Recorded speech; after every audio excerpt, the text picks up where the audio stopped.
आग्रह करूंगी उमेश जी और शंकर पवार जी से कि हमारे मुख्य अतिथि ऑनरेबल ओम बिरला जी का सत्कार करें। हमारे आज के कार्यक्रम के मुख्य अतिथि यहाँ मौजूद हैं और हम उनका सत्कार करने के लिए उमेश जी और शंकर पवार जी से आग्रह करेंगे कि वो शॉल उड़ाते हुए, स्मृति चिन्ह देते हुए और ये फूलों का गुलदस्ता देते हुए हमारे आए हुए मुख्य अतिथि का बहुत बहुत स्वागत करिए। हमारे बीच मौजूद है लोकसभा अध्यक्ष महोदया ऑनरेबल ओम बिरला जी, जिनका हम तहे दिल से स्वागत करते हैं।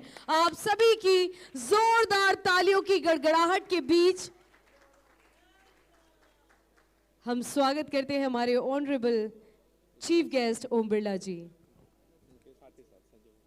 अपने अध्यक्ष महोदय जी जैसे कहे कि संसद को चलाते हैं, वैसे ही हमारे बंजारा समाज में एक समाज सेवी है जो बहुत ग्राउंड वर्क से, जीरो लेवल से आए हैं, श्रीमान शंकर पवार जी। उनके जीवन चरित्र पर एक बुक छपी गई है, बाज वडरो।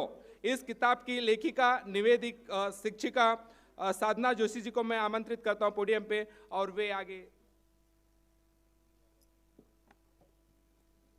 नमस्कार। सम्माननीय बिरला साहब जी, आदरणीय सभा मंच, उपस्थित गणमान्य, सादर प्रणाम। शून्य से शिखर पर पहुंचने वाले, साधारण से असाधारण होने वाले डॉक्टर शंकर पवार जी के जीवनी के बारे में मुझे जो कुछ भी कहना है मैंने सब इस किताब में लिख दिया है। फिर भी आज इस विमोचन से पहले दो बातें आपसे ज़रूर बयां करना चाहूँगी। मैंने ये जीवनी या ये संघर्ष क्यों लिखा? सबसे पहले मैं एक शिक्षिका हूँ। आए दिन 5वीं से 10वीं के सभी युवा वर्ग के साथ मेरा वार्तालाप होता है। जब कभी भी भविष्य के बारे में उनके साथ बात होती है तो वो हमेशा कहते हैं कि मेरे पास पैसा नहीं, मैं गरीब हूँ, मेरे बाप अनपढ़ है, मेरी माँ अनपढ़ है, मेरे पास कुछ बैकिंग नहीं है। शिकायतों का ये दौर शुरू हो जाता है और इसी पार्श्वभूमि पे अगर मैं ये कहने का धाड़स करूं कि इन सभी शिकायतों का करारा जवाब है डॉक्टर शंकर पवार। गरीबी क्या है, दुख क्या है, भूख क्या है, संघर्ष क्या है, अपमान किसे कहते हैं, समझौता कैसे कहते हैं, निराशा को कैसे आशा में परावर्तित किया जाता है, सबके परे जाने वाली है ये जीवन गाथा बाज वडरो। यह केवल डॉक्टर शंकर पवार जी की आत्मकथा नहीं बल्कि समूचे बंजारा समाज की स्थिति को उजागर करता हुआ एक आईना है। ये हुई एक पहली बात। दूसरी बात, अगर हम किसी पुस्तक प्रदर्शनी में जाए तो ध्यान दीजिए वहाँ एक मोटिवेशनल स्पीकर या प्रेरणादायी पुस्तकों का दालन रहता है। अगर आप उस पर ध्यान दें तो वहाँ किताबें रहती हैं, सोचिए और अमीर बनिए, लेखक है Napoleon Hill. Rich dad poor dad, लेखक है Robert Kiyosaki. The power of your subconscious mind, लेखक है doctor Joseph Murphy. And the best book seller the secret के लेखक है रोहांडो ब्रिजे। ज़्यादातर लेखक बाहरी देश के, जिनकी सभ्यता, जिनकी परंपरा, जिनकी तकलीफ़ें, जिनकी समस्याएं हम सभी से अलग है। और भारत में रह के हमारी युवा, हमारे सब युवा वर्ग प्रेरित होने के लिए उनके बुक पढ़ते हैं। यानी मानो हरियाली में बैठ के अकाल के बारे में सोचना। क्योंकि हम सभी खेतों में, जंगलों में घूमने वाले बंजारों की समस्याएं इन सभी से अलग है। हमारी मिट्टी अलग है, हमारी तकलीफ़ें अलग है, उन सभी लोगों से हमारा अलग दृष्टिकोण है। इसीलिए अगर हम में से भी एक कोई आदर्श समाज के सामने रखा जाए तो यकीनन वह एक चिंगारी एक अनेक दिलों को उजागर करेंगी।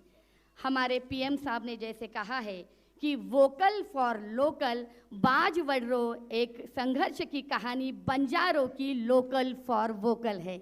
इसीलिए आप सभी के उपस्थिति में मैं सम्माननीय बिरला साहब से अनुरोध करती हूँ कि इस बुक का आप विमोचन करें।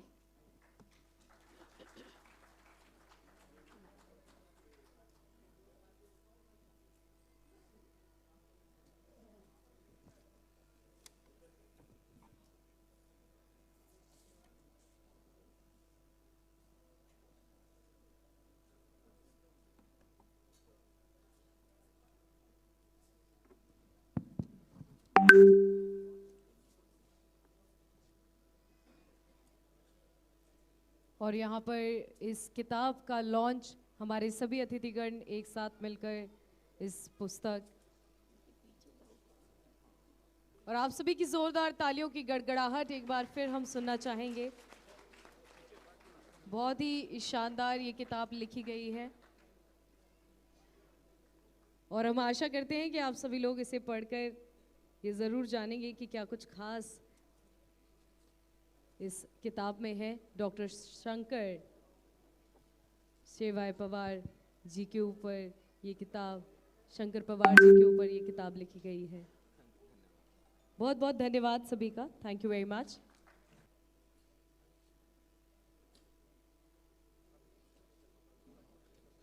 थैंक यू, बहुत बहुत धन्यवाद सभी मान्यवरों का।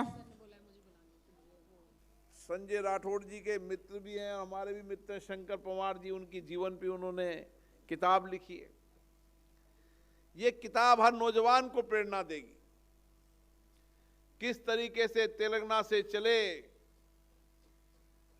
कठिन परिस्थितियों के अंदर चाय बेची, कठिन परिस्थितियों में जीवन गुजारा और आज एक नया आर्थिक सामाजिक ढांचा खड़ा करने के युग को शुरुआत। तो बंजारा समाज तो ऐसे मेहनती है, सारे देश में घूमने वाला है, आध्यात्मिक, सांस्कृतिक और बंजारा समाज के कई सांस्कृतिक धरोहर ने देश और विदेश में भारत का नाम किया है।